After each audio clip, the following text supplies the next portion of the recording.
Lideramos el camino de la opinión pública y buscamos que la cultura del debate alcance consensos y soluciones a los problemas de nuestro país.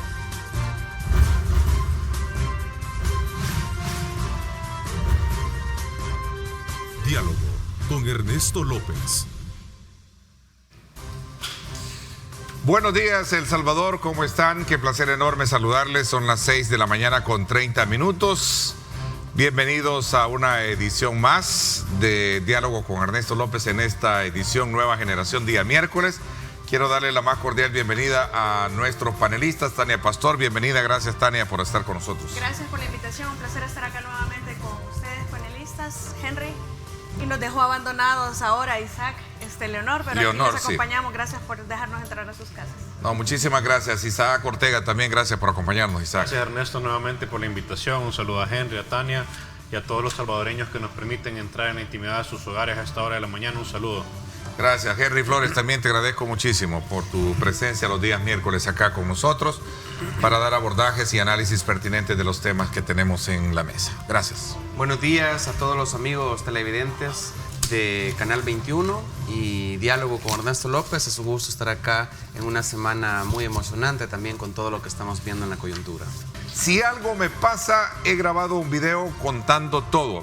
Fue la declaración que ha llamado muchísimo la atención del alcalde de San Salvador, Ernesto Mason, quien el día de ayer se presentó a los tribunales para ser notificado precisamente sobre las acusaciones de supuesta negociación y entrega de dinero a grupos pandilleriles, como lo señala la Fiscalía. Pero lo peligroso, aquí podríamos ir de uno en uno con todas las personas que están que han sido involucradas, pero esto es en realidad, en mi opinión, la punta del iceberg. Aquí nosotros lo que no sabemos es quiénes están tras todo esto que ha impulsado al señor Mason a decir que si algo le pasa, ha grabado un video contando todo. Hay que reconocerle que él, Benito Lara, se han presentado, en el caso de Paolo Luers también ha estado mencionado, él nunca ha escondido nada. El caso de Mason tampoco nunca ha escondido nada. Reconocen que han formado parte de estas negociaciones. Lo que no reconocen es que está mal y que hay personas presas por el caso Tregua que antecede. El fiscal debió separar los casos en realidad por partido político porque lo han unido, me parece que en función del testigo criteriado, pero son casos diferentes, son si acaso momentos similares, pero fueron, es decir, se piensa que las negociaciones del frente fueron antes de la primera vuelta y que las de Arena iniciaron justo para la segunda vuelta y que cambiaron. Hay bastante prueba que se puede obtener, hay prueba que ya estuvo ofrecida también en la solicitud de antejuicio, la solicitud de denuncia y solicitud de desafuero de Norman Quijano, que demuestran que no es solamente aquel procesado criminal, culpable, confeso y mentiroso, que todos sabemos que es cualquier testigo criteriado en El Salvador y en cualquier parte del mundo. Hay prueba corroborante de todo su dicho, es decir, él no viene solito a contar algo, él viene y además trae prueba pericial, que es lo que se ha incorporado en el proceso, en los procesos. Incluso hubo condena en Operación Cuscatlán de 427 imputados aproximadamente, todos por agrupaciones ilícitas que estuvieron detenidos desde el inicio. Entonces, aquí hay bastante que discutir, pero lo importante es que, en mi opinión, el fiscal general está cometiendo una violación directa de la Constitución, del artículo 3, el artículo que refiere a la igualdad. ¿Por qué estas personas, independientemente de que se trate o no se trate de un alcalde, no tiene por qué tener ningún privilegio si el privilegio no se lo da la ley? Entonces, cuando la ley no hace ninguna distinción, cuando la ley no hace ninguna diferencia, no tiene por qué hacerla ningún intérprete. Manejando el presidente, digamos, como reacciones en torno a este acontecimiento, el presidente ayer se pronunció y hacía la reflexión de que este es un acontecimiento que marca una pauta diferente, ¿verdad?, a lo que desde los acuerdos de paz o en los tiempos de guerra se tenía, por un lado. Y por otro lado también, siendo coloquial, yo planteaba eso que de alguna manera vale la pena tratarse porque esa es parte de la discusión. Bueno, al final, si estas negociaciones se dieron, quienes salieron más vivos fueron con los que no les cumplieron, ¿verdad? Sí. Es decir, con estos grupos con los cuales negociaron supuestamente. La grandeza o lo grande, lo peligroso, lo trascendental de esto que se está discutiendo. Estamos hablando que se han venido negociando probablemente las elecciones y los votos de los electores desde el 2004 aproximadamente, según las narraciones que se hacen, y en ese sentido nosotros podemos estar siendo gobernados y podríamos haber sido gobernados por más de 15 años por funcionarios que están en los cargos de una forma fraudulenta. Y esto, por más que quieran decir que es un delito difícil de probar o que no lo sea, eventualmente pueden aparecer los testigos. Depende también del criterio que se tenga, que cuál es el bien jurídico tutelado, si tiene que ser una persona individual en concreto o es colectivo, electoral, como un todo, dependiendo de cómo se valore esa situación. Podría llegar, y yo sí voy a insistir en eso, porque lo dijimos desde la vez pasada en Neto López Radio, yo recuerdo que podría dar hasta para cancelación de partidos políticos un fraude electoral, pero a mí lo que me entristece más es de parte del fiscal general que no se está intentando procesar el fondo o lo más importante de todo este caso, que es las negociaciones con las pandillas. Es cierto que el fraude electoral es una parte, pero no es la fundamental. Aquí lo que hubo esencialmente es un financiamiento hacia este grupo terrorista. Cuando se le entregan $100,000, cuando se le entregan $150,000, yo estoy financiando un grupo terrorista que hace narcotráfico, que genera homicidios, extorsiones y toda una gama de delitos que mantienen a la estructura y lo fortalece. Entonces, cuando yo hago negociaciones, eso también es delito, y es delito con trascendencia internacional. Para mí es un tema que va arraigado a lo que ya veníamos hablando, y creo que por eso es que es bien amplio el tema y donde nosotros podemos abarcar muchas cosas. El hecho de que hablemos del financiamiento de las pandillas no solamente viene del caso de Ernesto Mason, de la reunión de Norman o de Aristide Valencia, sino que tenemos datos que trazan desde mucho más atrás, desde el 2004. En el 2016 se juzgó, creo yo, no recuerdo bien, a un alcalde de Puerto del Triunfo por financiar a las pandillas y por darles vehículos, creo yo, no estoy seguro. Supuestamente eran de los mismos fondos de la alcaldía. Ahora hay 30 alcaldes, según las noticias y según los medios de información, que están señalados por prácticas de corrupción, en donde se les acusa de peculado, falsedad material, por más de $2.657.000. Alcaldes que han sacado préstamos personales del fondo del FODES y que hace poquito se les aumentó. Yo creo que esto es muy delicado, porque nuevamente volvemos a las prácticas de estar negociando con las pandillas, de estar financiando, de estar utilizando los fondos públicos de manera equivocada. A mí me sorprendió cuando vi que habían pedido un préstamo de $80,000. Un alcalde se había hecho un préstamo de $80,000 del FODES para fines personales. Yo digo, y para eso es lo que estamos los salvadoreños pagando impuestos, para que los alcaldes se anden recetando $80,000. Yo creo que todo esto es una trama. Creo que esta es la clase política que se ha acostumbrado y se ha acomodado a un modus operandi de utilizar los impuestos, de utilizar los fondos públicos para sus propios beneficios, retención de cuotas laborales que no les pagan a los empleados, el AFP, el seguro. El ministro de Trabajo hace poco creo que estaba detrás de esas investigaciones para ver qué alcaldes son los que no están pagando las retenciones laborales.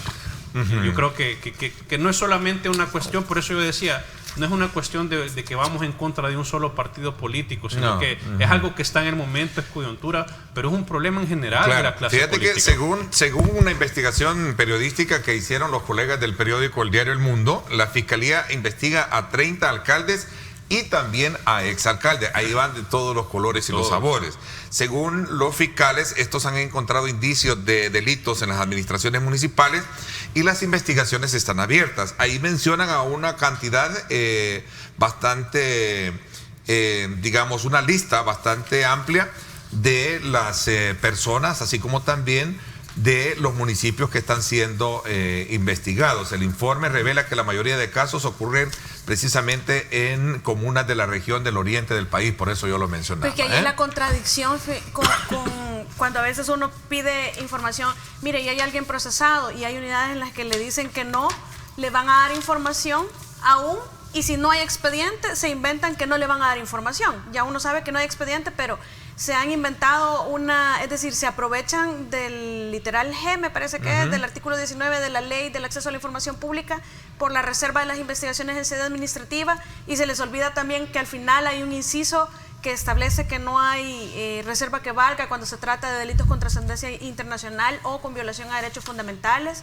Pero bueno, ese es otro punto. A lo que me refiero es que ¿qué sentido tiene estar publicando cuáles son las alcaldías y los alcaldes que están siendo investigados si ya vimos que lo que pasa es que hasta se adquieren nuevas nacionalidades para evitar los procesos judiciales y se comienza a decir que son abusos de poder o que son persecuciones políticas? Entonces, si esas son investigaciones abiertas, si esos son delitos de los más graves que estamos en El Salvador con un problema enfrentando la corrupción y la impunidad y luchando como salvadoreños contra un sistema que favorece la impunidad porque todo está diseñado de tal manera que siempre va a haber una forma y un camino para llegar a salir libres de cualquier imputación de corrupción, sea a través de las metodologías de elección de los funcionarios en elecciones de segundo grado. El gobierno busca crear una agencia de desarrollo en El Salvador. El plan se trabajará en conjunto con un equipo de la Universidad de Harvard. Es interesante y un punto elemental que también me recuerda muchísimo a lo que en la época de los 80, 90 hiciera el expresidente Augusto Pinochet, aunque suene un poco así controversial, ¿verdad? Pero para sacar del letargo económico y de desarrollo en que el Chile se encontraba en aquel entonces, se creó la famosa figura de los Chicago Boys. No sé si ustedes recuerdan un poco de la historia de desarrollo económico que tuvo Chile. Ahí está. El presidente dice, hemos decidido lanzar un equipo que se va a encargar de traer talentos de todo el mundo para diseñar un plan que va a hacer una consulta con diferentes sectores de El Salvador, anuncia el presidente junto a Ricardo Guzmán, director de la Oficina de Desarrollo Internacional de la Universidad de Harvard. Algo muy interesante y ojalá, sé que hay muchos salvadoreños, muchos compatriotas, muchos hermanos nuestros profesionales que están en el extranjero trabajando para grandes corporaciones que sé que tienen una visión bien importante que podrían coadyuvar en el esfuerzo de poder lograr que en el país exista una verdadera agencia que trace un desarrollo importante. Vamos y que hay países, a veces uno piensa que porque vive en El Salvador y se nos cataloga como países del tercer mundo, no podemos ponernos a competir con aquellos grandes países industrializados y desarrollados. La mayoría de países industrializados y desarrollados tienen sus agencias.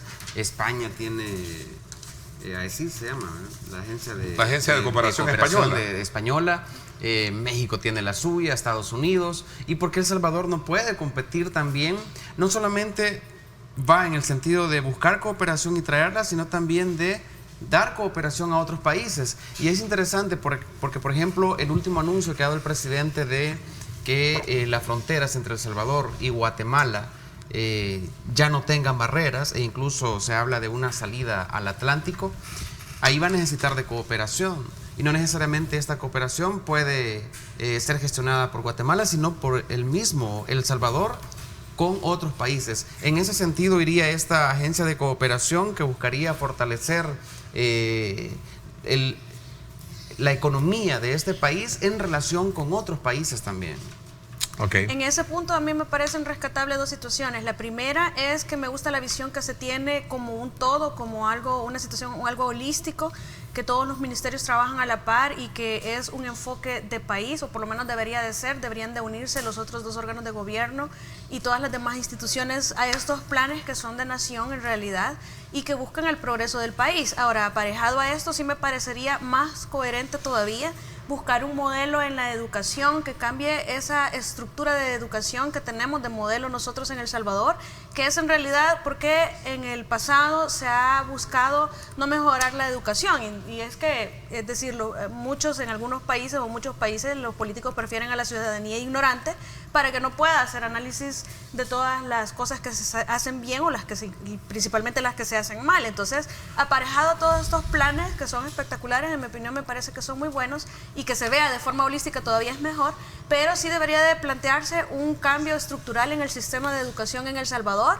para poder hablar de que se está paliando la situación que sufrimos actualmente, pero que además se está reformulando desde las bases la deficiencia que nosotros tenemos. Fíjate en que este tema. Me gustó muchísimo la intervención del representante de este centro de desarrollo de Harvard, quien en referencia a decir, miren, debería también incorporarse dentro de esto a la diáspora, a los hijos. O sea, hay muchos profesionales y de verdad Salvadoreños yo en diferentes áreas. yo conozco de muchos profesionales que me escriben que están trabajando en grandes corporaciones en Dubái, en Japón, en Singapur, en fin. Y él dijo algo que textualmente se lo voy a mencionar. Dijo el señor Guzmán, dice: muchos de ellos trabajan en la industria de turismo, en hoteles, restaurantes, y yo creo que este país va a tener un gran futuro, va a haber muchas oportunidades para que ellos desplieguen sus talentos acá en su tierra. Fíjate que hay muchos salvadoreños y jóvenes, por ejemplo, que se van para el Instituto MIT de Boston, en Massachusetts. Sí. Hay muchos salvadoreños que están estudiando en Harvard. No se dan a conocer, pero yo he tenido la oportunidad de conocerlos. Qué bueno que esta agencia de desarrollo pueda conectar con estos talentos que se mencionan. Hay salvadoreños en algunos países que esta agencia podría conectar. Por ejemplo, en Belice. Fíjate que en Belice hay cerca de 30,000 salvadoreños y la mayoría no están de forma irregular. Esta agencia de cooperación vendría a fortalecer no solamente a la diáspora, a los salvadoreños, sino el desarrollo económico del país. Y qué bueno el hecho de que se estén buscando talentos. El Salvador tiene talento, hay muchos salvadoreños exitosos y ojalá que esto venga a hacer que El Salvador valga la pena y que se hable bien, no solamente de las pandillas. Yo te soy sincero, Neto. Yo estaba esperando esa conferencia para saber alguna postura sobre otros temas. A ver, dime, como el viaje. Bueno, de hecho ya el presidente reconoció de que y quería ver esa postura, ¿verdad? Sin embargo, es muy interesante y aplaudo esta estrategia de traer una agencia de desarrollo porque es importante para el país, más liderada como una persona como el académico de Harvard, Hausman o Hausman, sí, algo así. Y como bien decíamos, yo de verdad espero que para poder ser un país milagro, para poder desarrollarnos, esto también nos ayude a combatir la corrupción, el nepotismo, que podamos recaudar más impuestos, que podamos tener verdaderas alianzas estratégicas o sinergias colaborativas que nos permitan crecer. Obviamente hay que combatirlo eso también desde este gobierno, porque sí, es importante traer a todos estos hermanos cercanos, ¿verdad? Que están en otras fronteras y que tienen muchísimo que aportar y que por eso precisamente se han ido, ¿no? Porque no hay oportunidades, y que estos tipos de programas sean una oportunidad para que no solamente podamos aprender de estas instituciones o de estas personas que vienen a formar y a desarrollar, sino que también podamos seguir replicando en otro gobierno. Y en referencia a lo que tú decías, aquí abordamos todos los temas. El presidente de la República pues sí confirmó que una empresa mexicana pagó el viaje al viceministro, ¿no? El presidente lo dijo ayer, ¿verdad? Yo creo que hay investigación pendiente sobre este tema. Qué bien que se confirma que el hombre dijo él así textualmente, trabajando estaba y no en otra cosa que la gente pudo haber pensado que andaba, dijo el presidente. Son palabras textuales de él, ¿no? Bueno, miren, hablando de buenas noticias en el término de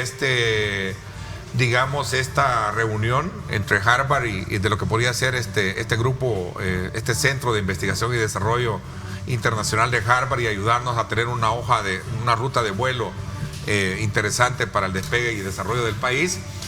Es importante que toda la población, especialmente en el área de la capital, le ponga atención a este problema de la basura que se está presentando. La alcaldía creo que ya debe de activar un plan de emergencia porque hay problemas de basura.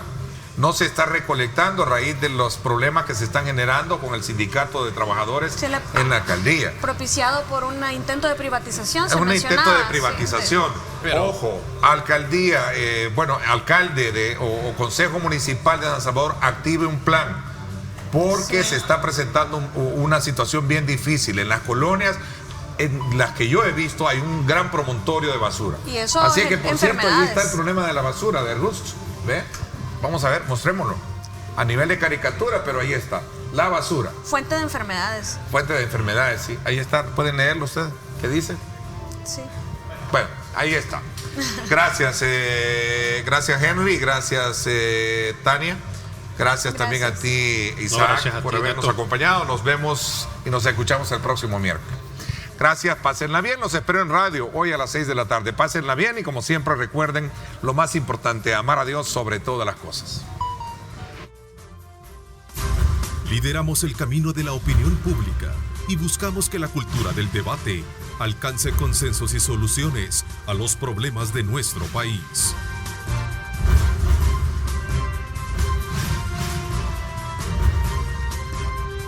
Diálogo con Ernesto López.